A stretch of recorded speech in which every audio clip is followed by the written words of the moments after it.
बच्चों हम लोग आज पढ़ने जा रहे हैं क्लास 6 ज्योग्राफी का फर्स्ट लेसन और ये फर्स्ट चैप्टर का थर्ड वीडियो बच्चों आपका है chapter the earth in the solar system. तो इस चैप्टर का 2 वीडियो आप लोग पहले देख चुके हैं जिसमें कुछ महत्वपूर्ण पॉइंट पे चर्चा हुआ है। आप लोग ने पीछे प्लैनेट के बारे में देखा है बच्चों और सोलर सिस्टम के बारे में देखा है, सन के बारे में पीछे वीडियो में हम लोग डिस्कस किए हैं और उसके बाद इस वीडियो में किस पॉइंट पे हम लोग डिस्कस करेंगे वह है बच्चों आपका अर्थ है।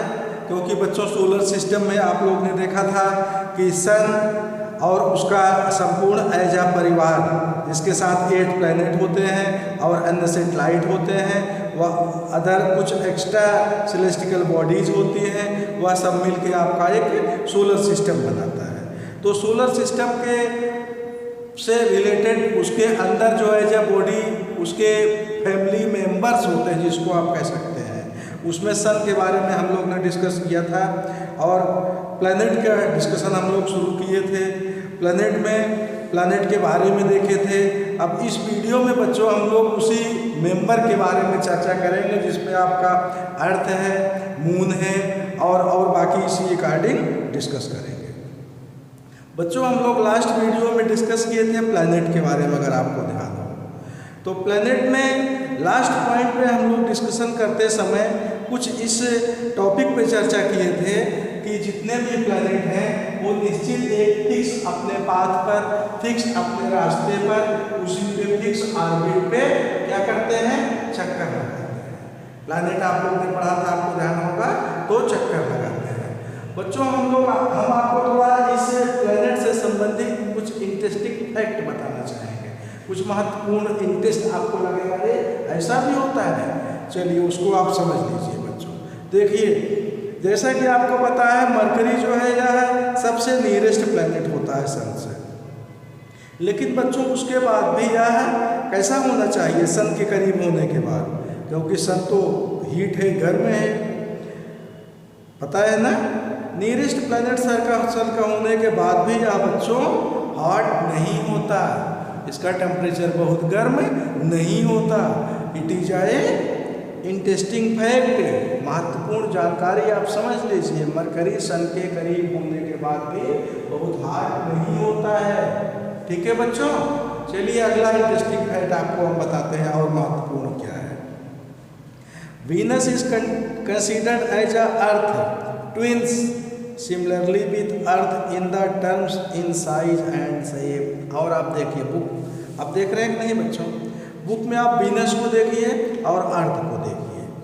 वीनस एक ऐसा प्लैनेट है जो आपके अर्थ के साइज के आकार के लगभग बराबर है। याद रखना, केवल एक ऐसा प्लैनेट है वीनस जिसकी साइज और शेप आकार आपके अर्थ के बराबर है। अगली महत्वपूर्ण जानकारी आप समझिए। चलिए इंटरेस्टिंग फैक्ट अगला क्या है बच्चों। इन अगस्त 2006 इंटरनेशनल एस्ट्रोनॉमर्स यूनियन, अब आप कहेंगे ये क्या आ गया इंटरनेशनल एस्ट्रोनॉमर्स यूनियन, तो बच्चों ये इंटरनेशनल एस्ट्रोनॉमर्सिकल यूनियन एक ऐसा संगठन है जो इस तरह के कार्य करता है अर्थ से संबंधी, सन से संबंधी, आपका ज्योग्राफी से related different type of investigation या जांच करने का कार्य करता है, खोज करता है, जानकारियां निकालता है। इसने क्या डिक्लेयर किया, union declare Pluto as a dwarf planet. इसने कहा कब 2006 में कि प्लूटो की का कोई अस्तित्व नहीं है। जुपिटर, सैटर्न एंड यूरेनस है रिंग अराउंड देम। और क्या बताया इन्होंने कि भाई जुपिटर में, सैटर्न में, यूरेनस में क्या है, इसके चारों तरफ रिंग है। These rings built of small bodies डेप्टिस कैंसिन टॉप। अब देखिए बच्चों इसके बारे में तो क्या बताया उन्होंने, ये ऐसे कुछ प्लैनेट हैं जिसके चारों तरफ रिंग है। कौन कौन, जुपिटर, सैटर्न, यूरेनस। और यह रिंग जो है किस तरह है, इस तरह से बने हुए हैं जो छोटे छोटे या बड़े बड़े छोटे बड़े टुकड़े से बने हुए हैं और यह उस ढंग से है जो उसके साथ के एक्टिविटी में शामिल होता है। तो क्या हुआ बच्चों, आपने क्या देखा, कुछ इंटरेस्टिंग फैक्ट देखा था और स्टूडेंट का पूरा पॉइंट अबाउट अर्थ। अब हम लोग क्या समझने जा रहे हैं, अर्थ। अर्थ का शेप आकार आप समझिए। अभी तक हम लोग ने सोलर सिस्टम के सबसे केंद्र बिंदु पॉइंट जो था कौन था, अर्थ, सन, सॉरी बच्चों, तो सन के बारे में देखा था। अब हम लोग डिस्कस करेंगे किसके बारे में, अर्थ के बारे में। तो बच्चों the earth is the third nearest planet to the sun, पता है ना, अर्थ तीसरा नियरेस्ट प्लैनेट है सन के बाद। क्यों, पहला कौन है बच्चों बताइए, मरकरी, सेकंड वीनस, तो थर्ड कौन हुआ, बताओ भाई। हाँ ठीक है बच्चों, तो यह थर्ड पे आपका अर्थ है और in size it's fifth largest and it's slightly flattened at the poles. अब आप देखिए साइज में क्या इसकी स्थिति है, फिफ्थ, पांचवा स्थान है इसका साइज में, समझ लेना बच्चों। आप देख लीजिए, देखिए ध्यान से देखिए, समझ में आ रहा है कि हमको बताना पड़ेगा फिर से। पांचवा सबसे बड़ा कौन है, उसके बाद कौन है, उसके बाद कौन है, आपके समझ में आ जाएगा। आप बुक देख रहे हैं, एस्ट्रॉइड्स बेल्ट के ऊपर दूर वाले सबसे प्लैनेट देखिए, उन चारों के बाद आपके अर्थ का नंबर है, पांचवा साइज इसका है बच्चों। और आप समझिए क्या इसके बारे में, अर्थ की विशेषता आप समझ रहे हैं, इसका साइज कैसे है, अर्थ का साइज बहुत महत्वपूर्ण वर्ड है। देखिए लिखा है जॉइंट्स स्पेस, जॉइंट्स स्पेस कैसा है इसका साइज, बताइए बच्चों। जॉइंट शेप, जॉइंट शेप मतलब ये हुआ कि आपको जैसे आपने ऑरेंज देखा है बच्चों, ऑरेंज जैसे देखिए, जैसे एक तो बॉल हो गया, ऐसे को लगाई ये तो बॉल हो गया, but this is the not position, इसकी साइज आप ऐसे कर सकते हैं, इस क्या हो गया जॉइंट से, अर्थ का आकार कैसा है, जॉइंट से, ठीक है बच्चों। इसको याद रखना, ऑरेंज के मॉडल से, जैसे गोला ऐसा है, गोला गोला होने के बाद ऐसे दबा हुआ है, ऐसे होल प्लेस पे इस तरह अर्थ का आपका आकार है बच्चों, जॉइंट से। और इसकी फीचर समझिए, the earth is neither too hot not too cold, earth ना बहुत गर्म है और ना ही बहुत ठंडा है बच्चों। इसकी पोजीशन ऐसे है, it has water and air which very essential for our survival. Earth ही एक ऐसा प्लैनेट है भाई जिसमें वाटर है, एयर है और हम लोगों के जीवन यापन करने के लायक एयर है। एयर में उस तरह की ऑक्सीजन मिल जाती है जो हम लोग को सांस लेने में आवश्यकता होती है। ऐसा नहीं कि जहरीली गैसें पड़ी हो, ऐसा भी हो सकता है ना, एयर में पॉइजनस गैसें हो तो क्या संभव है व्यक्ति जीवित रह पाएंगे। हाँ बच्चों, तो यह फीचर भी इस अर्थ में मिलता है। And air has a life supporting gases like oxygen, हमने आपको क्या बताया, एयर में इस तरह के गैसेज हैं जैसे oxygen. It's 2/3 surface covered by water, बहुत महत्वपूर्ण पॉइंट है बच्चों। अर्थ का 3 हिस्से में 2 हिस्सा वाटर से कवर है, more than 70% has been covered by the water. जब 70% वाटर से कवर है तो वाटर का कलर इसीलिए ब्लू दिखता है। स्पेस से अगर आप देखिए इसको तो पूरी पृथ्वी ही ब्लू दिखती है। So due to that people में से एज अ ब्लू प्लैनेट, इसीलिए इसे ब्लू प्लैनेट भी कहा जाता है अर्थ को, क्योंकि यह स्पेस से ब्लू कलर में दिखता है। इतना अधिक प्लेसों पे वाटर होने के बाद। चलिए बच्चों अगला मेंबर के बारे में हम लोग चर्चा करते हैं। ये किसका मेंबर है, सोलर सिस्टम का मेंबर है, और किसका मून है भाई, अर्थ का सैटेलाइट। चलिए मून के बारे में चर्चा करते हैं। Moon is the satellite of earth, पता है ना बच्चों, अर्थ का यह सैटेलाइट है। Celestial body that move around the planet, और क्या करता है, मूव करता है, किसका किसका चक्कर लगाता है या भाई, पृथ्वी का। Its diameter is only 1/4 that of the अर्थ, 1/4 समझ लीजिए, डायमीटर इसकी साइज आप समझ लीजिए कितना है। डायमीटर किसे कहते हैं, जैसे मान लीजिए आपका एक अर्थ हो गया, अर्थ आपका ये हो गया और ये आपका कौन हो गया, मून। अगर इसकी डायमीटर कितना है, 40, फॉर एग्जाम्पल 40 किलोमीटर, तो इसकी कितनी होगी, 10 kilometre. Understand now students, this is the matter, understood, okay बच्चों। तो डायमीटर मीन्स 1/4, इसके उसके साइज में डिफरेंस आपको दिखेगा, ऐसा होता है, ऐसा है बच्चों, होता ही नहीं, ऐसा है ना।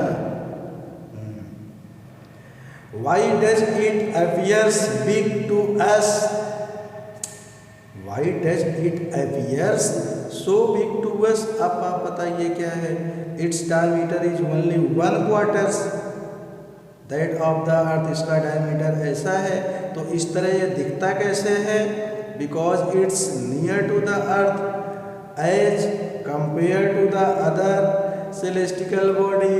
आप समझ लीजिए भाई, अगर इसकी साइज अर्थ से भी इतनी छोटी है तो क्यों इतना बड़ा दिखता है, सूर्य से तो बहुत छोटा है, फिर भी लगभग उसके बराबर दिखता है। It is why, because distance is not so away, not so long. इस मून का डिस्टेंस अर्थ के डिस्टेंस से बहुत अधिक नहीं है, कम है, इसलिए ऐसा इस साइज का यह दिखता है। अब डिस्टेंस है कितना, इसका डिस्टेंस है बच्चों 3,84,400 किलोमीटर फ्रॉम द अर्थ। समझ में आया, आएगा, बिल्कुल आएगा बच्चों। Moon takes around 27 days to 1 round of the earth. Earth का चक्कर लगाने में, एक चक्कर लगाने में मून कितना दिन लगता है, 27 डेज बच्चों। एक राउंड लगाने में 27 डेज लेता है मून भाई। The spinning time of the spinning, ये स्पाइनिंग क्या है भाई, spinning type of moon is same as the Earth, ये भी समझ लीजिए।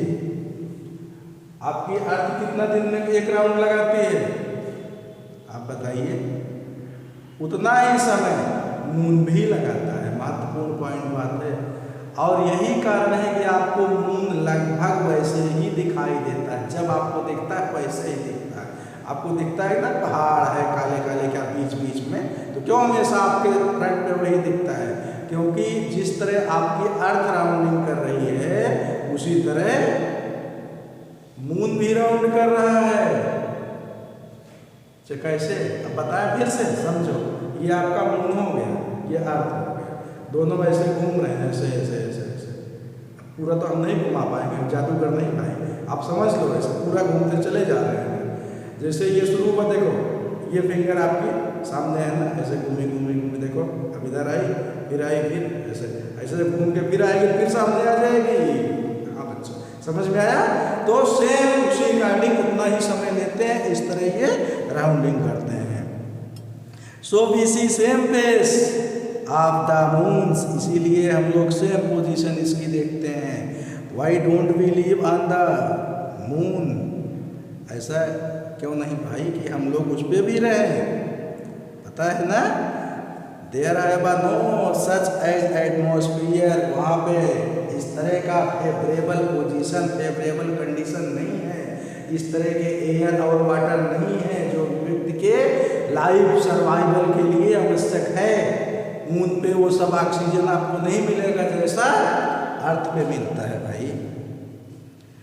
Y do we see shadow on the moon surface, चलिए अगला क्वेश्चन आपके सामने आ रहा है, बताओ क्या कारण है भाई कि मून पे आप लोग को शैडो दिखता है, काला काला, उसको क्या दिखता है, कहते हैं ना काला काला धब्बा दिख रहा है, वो सब क्या है। आप लोग ने कभी विचार किया है साइंटिफिक ढंग से, ज्योग्राफिकल फीचर से, व्हाट इज दैट शैडो। तो बच्चों जो शैडो आपको दिखता है वह moon has mountain plains depression of its surface due to this we see shadow over it. चल किसी स्थान पे अगर वो पहाड़ रहेंगे, पेड़ पौधे रहेंगे, बड़े बड़े पहाड़ रहेंगे, तो उसकी शैडो तो बनेगी ना, उसकी परछाई प्रतिबिंब तो बनेगा बड़े पहाड़ का। तो बड़े पहाड़ का प्रतिबिंब इस डिस्टेंस के होने के कारण, इस दूरी होने के कारण मून से इस आकार का दिखता है। याद रखना इसके बाद, मून पे जो शैडो या काला अलग अलग धब्बा दिखता है क्या है, वो पहाड़ का, माउंटेन का, इसकी परछाई है, शैडो है, वही आपको दिखता है बच्चों। So understand now students, you understood. चलो बच्चों हम लोग अगला महत्वपूर्ण पॉइंट पढ़ते हैं। क्या आपने देखा अभी आपने देखा मून सैटेलाइट है किसका है, अब आप क्या देखने जा रहे हैं, human made satellite. Very human made satellite. हमने आपको पीछे वीडियो में बताया था सैटेलाइट दो तरह के होते हैं, स्पेशली नेचुरल सैटेलाइट और human made satellite. Natural satellite वो होते हैं जो आपके प्लैनेट के तरफ चारों तरफ राउंड करते हैं, चक्कर लगाते हैं, but it's not making bye the human, natural है। लेकिन आर्टिफिशियल भी सैटेलाइट होता है जो इंसान बनाते हैं, व्यक्ति बनाते हैं, और वो भी चक्कर लगाता है। कैसे लगाता है, क्यों लगाता है, चलिए हम लोग देखते हैं बच्चों। पुराने पॉइंट्स पे आइए चलिए। जैसे आपने देखा था सैटेलाइट के बारे में, आपने पढ़ा था celestial body move around the planet, आपने पढ़ा था पीछे बच्चों। सेलेस्टियल बॉडी ऐसी होती है सेलेस्टियल जो प्लैनेट की तरफ चक्कर लगाती है। और there are various other body object satellite which are not natural. तो उसी तरह बहुत सारे ऐसे भी हैं जो नेचुरल नहीं है, नेचुरल नहीं होने के बाद भी सैटेलाइट है। तो कैसे है, आर्टिफिशियल है भाई, artificial which has been made by the human. Human launch different satellite into outer space, various purposes such as weather forecasting, study of space and other celestial bodies। चलिए ह्यूमन क्या करते हैं, बहुत सारे सैटेलाइट को space में भेज दिए हैं, स्पेस में भेज दिए हैं। ये आपका हो गया, ये आपका सैटेलाइट मालूम से भेज दिया गया, और ऐसे ऐसे ऐसे ऐसे राउंड लगा रहा है। ये क्यों राउंड लगा रहा है, अगर लगा रहा है लगा क्यों रहा है, ये सिस्टम है भाई, एस्ट्रोनॉमर्स की बनाई गई व्यवस्था है। और करेगा क्या है सैटेलाइट वहाँ राउंड लगा के, they may try to find out different types of knowledge, बहुत सारी तरह की जानकारी को कलेक्ट करने के लिए वहाँ जाता है। और क्या करता है, वेदर फॉरकास्ट, मौसम की जानकारियाँ, different types of program you may watch which are going to held in America. क्या आपने क्रिकेट आप देखते हैं, फॉरेन में क्रिकेट हो रहा है, न्यूयॉर्क में क्रिकेट हो रहा है, अमेरिका में हो रहा है, यूएसए, डिफरेंट जापान में हो रहा है, लेकिन आप अपने यहाँ देखते हैं उसकी रिकॉर्डिंग कहाँ कैसे होती है, ये आर्टिफिशियल सैटेलाइट करता है बच्चों। Artificial satellite different types of news you are watching every day from outer country also. विदेशों की न्यूज आप हमेशा देखते रहते हैं, किसके मदद से, सैटेलाइट के मदद से बच्चों। तो इसे भेज दिया गया है इस तरह काम करने के लिए, जाओ वहाँ से रिकॉर्ड करो, और रिकॉर्ड करने के बाद जो जानकारी आपको मिले यहाँ पे भेजो, और जब भेजोगे तो हर किसी को दिखाया जाएगा यहाँ के सिस्टम के द्वारा, कैमरों के द्वारा, अलग अलग व्यवस्था से। चलिए अगली बात बहुत महत्वपूर्ण है, आखिर इसको भेजते कैसे हैं। अब बता दिया कि हर में इसकी तरह जैसे राउंड लगा रहा है, कब तक राउंड लगाएगा, किसके ताकत से राउंड लगाता है, ये बच्चों राउंड लगाता है ग्रेविटेशनल फोर्स ऑफ योर अर्थ।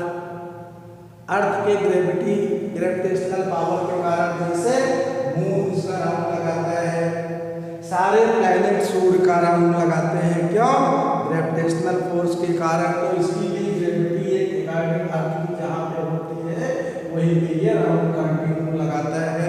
इसको भेजते कैसे हैं भाई, इस आर्टिफिशियल प्लैनेट को भेजते कैसे हैं, ऐसा तो है नहीं कि आज फेंक दिए पहुँच गया वहाँ ना, नहीं भाई फेंकेंगे नहीं। चलिए आपको हम बताते हैं। A human made satellite is an artificial body. क्या होता है? आर्टिफिशियल होता है, बनाया गया होता है। It's design by scientist to gather information about the universe. या इसलिए बनाया गया होता है कि पूरे विश्व की, यूनिवर्स की आवश्यकता से ज़्यादा इंफॉर्मेशन, जानकारी दे और साइंटिस्ट लोग उसको आवश्यकता अनुसार जैसे चाहें वैसा यूज करें और कम्युनिकेशन, आपस के संपर्क के लिए। It's carried by rocket. अरे भाई ये क्या मामला आ गया? It's carried by rocket. Rocket होता है, रॉकेट से इसको भेजा जाता है। मीन्स रॉकेट यहाँ से थ्रू आउट किया गया, ऊपर सिस्टम उसका है, गया ऊपर जहाँ पे उसको जाना है, और जहाँ पे ऑर्बिट की सेटिंग जैसे रहेगी वहाँ पे वो अपना वर्क शुरू कर देगा कंटिन्यू, और रॉकेट का वर्क खत्म वहीं से। अंडरस्टैंड ना? तो कैसा भेजा जाता है आर्टिफिशियल सेटेलाइट स्पेस में? रॉकेट के थ्रू बच्चों। And this is every system is setup by the astronomers. Astronomers होते हैं ना, साइंटिस्ट होते हैं, खगोलीय विज्ञान शास्त्री होते हैं जो इस तरह के कार्य करते हैं बच्चों।